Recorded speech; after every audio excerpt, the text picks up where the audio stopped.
नमस्कार and welcome to G Chills. Bharat को धमकी दे रहा था अमेरिका, तब तक रूस ने कर दिया बड़ा धमाका। आईएमएफ से मीटिंग के बाद बिकने को तैयार हुआ पाकिस्तान, जोर जोर से लग रही है बोली। आप सभी जानते हैं कि इंडियन सिक्योरिटी के मामले में अमेरिका पलट सकता है, लेकिन रूस कभी नहीं पलट सकता। हाल ही में चाबहार पोर्ट को लेकर अमेरिका ने भारत को ईरान से दूर रहने की धमकी दी थी, लेकिन एक बार फिर से भारत की रक्षा के लिए मैदान में रूस कूद गया। रूस भारत को एक ऐसा हथियार देने जा रहा है जिसे देखने के बाद अमेरिका का टेम्परेचर हाई हो जाएगा। दरअसल रूस भारत को एक ऐसा घातक लड़ाकू विमान देने जा रहा है जिसमें हाइपरसोनिक मिसाइल फिट हो जाता है। इसी कारण रूस के इस कदम से चीन भी बेहद घबराया हुआ है, लेकिन अमेरिका को फिर से यह डर सता रहा है कि कहीं भारत और रूस एक हो गए, दोस्त बन गए तो फिर साउथ एशिया में अमेरिका की छुट्टी हो जाएगी। अमेरिका का मुख्य टारगेट यह है कि वह भारत को रूस के हथियार मार्केट से दूर करे।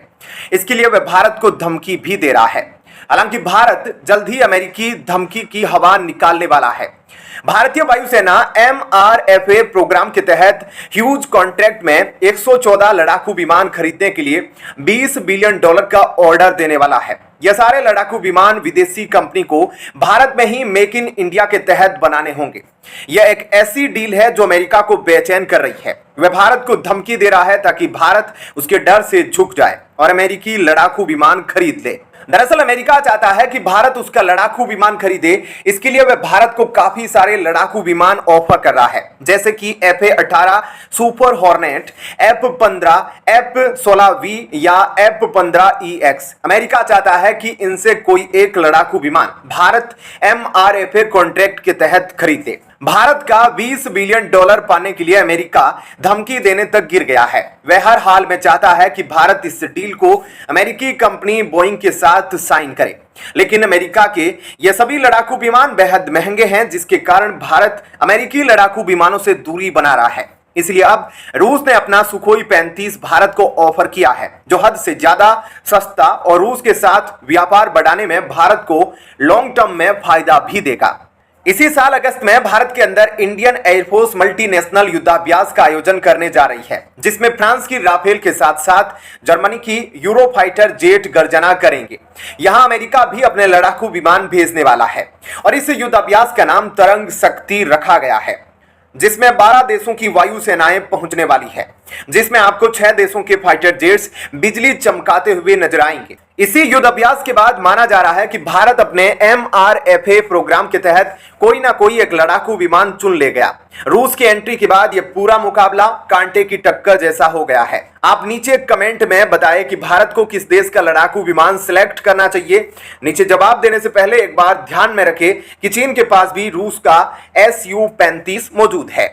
वीडियो में आगे जानेंगे कि आखिर पाकिस्तान कैसे बिक रहा है, लेकिन उससे पहले आइए जान लेते हैं कि गरीबी की हालत में भी पाकिस्तान ने कौन सा बड़ा डील क्रैक कर लिया है और इस मामले में भारत कैसे पीछे छूट गया। देखिए, भारत अपने लाइट कॉम्बैट एयरक्राफ्ट तेजस LCA तेजस को बेचने के लिए अपनी बिक्री पिच को लगातार मजबूत कर रहा है, लेकिन दूसरी तरफ पाकिस्तानी मीडिया ने जानकारी दी है कि पाकिस्तान ने इराक के साथ बहुत बड़ा डिफेंस डील क्रैक कर लिया है। यह भारत के लिए गहरा झटका है, लेकिन पाकिस्तान की गरीबी में उसके लिए यह सबसे बड़ी खुशखबरी है। मुझे लगता है कि इस डील में पाकिस्तान की मदद के लिए अमेरिका और चीन ने उसका साथ दिया है ताकि उसे जल्द से जल्द बेल आउट कराया जा सके। रिपोर्ट के मुताबिक पाकिस्तान ने इराकी वायुसेना को 12 JF-17 थंडर ब्लॉक 3 लड़ाकू विमान जेट बेचने के लिए ऐतिहासिक समझौता किया है। एक बार सौदा पूरा होने पर इराक JF-17 लड़ाकू विमानों का चौथा या 5वां ग्राहक होगा, जबकि भारतीय LCA तेजस को सिर्फ भारतीय वायुसेना से ही बड़े पैमाने पर ऑर्डर मिल रहे हैं। बता दें कि पाकिस्तान ने MFI-17 मुसाक ट्रेनर और JF-17 लड़ाकू विमान की 12 यूनिट्स की आपूर्ति के लिए इराक के साथ 1.8 अरब अमेरिकी डॉलर का समझौता किया है। JF-17 थंडर लड़ाकू विमान को पाकिस्तान एरोनॉटिकल कॉम्प्लेक्स और चीन के चेंगडू एयरक्राफ्ट इंडस्ट्री कॉर्प ने मिलकर बनाया है। इसमें एक चीनी एयरफ्रेम और पश्चिमी एवियोनिक्स है और यह एक रूसी इंजन से संचालित होता है। पाकिस्तान फिलहाल कम से कम 125 JF-17 विमानों का अपने बेड़े में संचालन करता है। हिंदुस्तान एरोनॉटिक्स लिमिटेड हाल के एक अधिकारी ने तो JF-17 को इसके अविश्वसनीय इंजन के कारण पायलट की सुरक्षा के लिए बहुत बड़ा खतरनाक तक कह दिया। इसी कारण दुनिया JF-17 को कबाड़ एयरक्राफ्ट के नाम से भी जानती है। एक रिपोर्ट में भारतीय अधिकारी ने दावा किया है कि LCA तेजस पाकिस्तानी JF-17 की तुलना में ज्यादा सक्षम, गतिशील, फुर्तीला और विश्वसनीय विमान है। उन्होंने यह भी तर्क दिया कि चीनी वायुसेना जिसे विमानों की कमी महसूस हो रही थी, उसने भी इस लड़ाकू विमान को अपने बेड़े में शामिल नहीं किया। 2007 में कुछ JF-17 को चीनी वायुसेना में शामिल किया गया था, लेकिन कई दुर्घटनाओं के बाद इसे ग्राउंडेड कर दिया गया। वहीं म्यांमार, जो पाकिस्तान के बाद JF-17 खरीदने वाला दूसरा देश था, उसे तकनीकी खराबी के कारण अपने बेड़े को रोकने के लिए मजबूर होना पड़ा। रिपोर्टों से पता चलता है कि म्यांमार में JF-17 विमान के ग्राउंडिंग के पीछे का कारण यह था कि JF-17 के एयरफ्रेम ने कंपन संबंधी समस्याओं की सूचना दी थी। गरीबी दूर करने के लिए पाकिस्तान एक और भयंकर कदम उठाने जा रहा है। तंगहाल पाकिस्तान सभी सरकारी कंपनियां बेचेगा। PM शहबाज शरीफ ने कहा, सरकार का काम बिजनेस करना नहीं है। आर्थिक संकट और IMF की कड़ी शर्तों से जूझ रहे पाकिस्तान ने सभी सरकारी कंपनियों को बेचने का फैसला किया है। प्रधानमंत्री शहबाज शरीफ ने कहा, बिजनेस करना सरकार का काम नहीं है। सरकार का काम बिजनेस और देश में निवेश के लिए अच्छा माहौल देना है। शरीफ ने कहा, सभी सरकारी कंपनियों को बेचा जाएगा, चाहे मुनाफा कमा पा रही हो या नहीं। मीडिया रिपोर्ट्स के मुताबिक सरकार सिर्फ उन कंपनियों को अपने पास रखेगी जो रणनीतिक रूप से अहम है। पाकिस्तान के वित्त मंत्रालय की दिसंबर 2023 की रिपोर्ट के मुताबिक पाकिस्तान के पास 88 सरकारी कंपनियां हैं।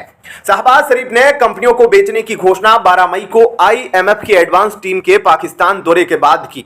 इस कड़ी में न सिर्फ सरकारी कंपनियां बल्कि पाकिस्तान अपने बंदरगाहों और एयरपोर्ट्स तक को बेच चुका है। पाकिस्तान अपने सबसे बड़े कराची पोर्ट को भी बेच चुका है। पिछले साल पाकिस्तान ने अपने सबसे बड़े कराची पोर्ट को लेकर UAE के साथ एक कंसेशन एग्रीमेंट साइन किया था। पाकिस्तान सरकार ने बिजली की रफ्तार से महज 4 दिनों में यह डील फाइनल की थी। यह डील 50 साल के लिए हुई है। इसके तहत UAE की 2 कंपनियां कराची पोर्ट में 1.8 हजार करोड़ रुपए निवेश करेगी। माना गया था कि पाकिस्तान ने इमरजेंसी फंड जुटाने के लिए यह फैसला किया था। कराची पोर्ट साउथ एशिया के सबसे बड़े पोर्ट में से एक है। यह पाकिस्तान का सबसे बड़ा और बिजी पोर्ट भी है। यह बंदरगाह करीब 11.5 किलोमीटर लंबा है। यहाँ कुल 33 बर्थ है, जिसमें 30 ड्राई कार्गो और 3 लिक्विड कार्गो बर्थ है। बर्थ का मतलब उस प्लेटफॉर्म से है जहां जहाज को खड़ा किया जाता है। वहीं दोस्तों, एक दुखद खबर सामने आ रही है। इजराइल के साथ युद्ध झेल रहे गाजा के राफा में संयुक्त राष्ट्र के वाहन पर हमले के दौरान भारतीय सेना के एक पूर्व जवान की मौत हो गई। इंडियन आर्मी का यह पूर्व जवान वर्तमान में UN के लिए काम कर रहा था। वे फिलहाल संयुक्त राष्ट्र के सेफ्टी और सिक्योरिटी DSS के स्टाफ के सदस्य थे। इस विश्लेषण पर आप अपनी राय नीचे कमेंट में लिखें। ऐसे ही और ज्यादा महत्वपूर्ण जानकारियों के लिए आप हमारे चैनल को जी चिल्स पर विजिट कीजिए। धन्यवाद।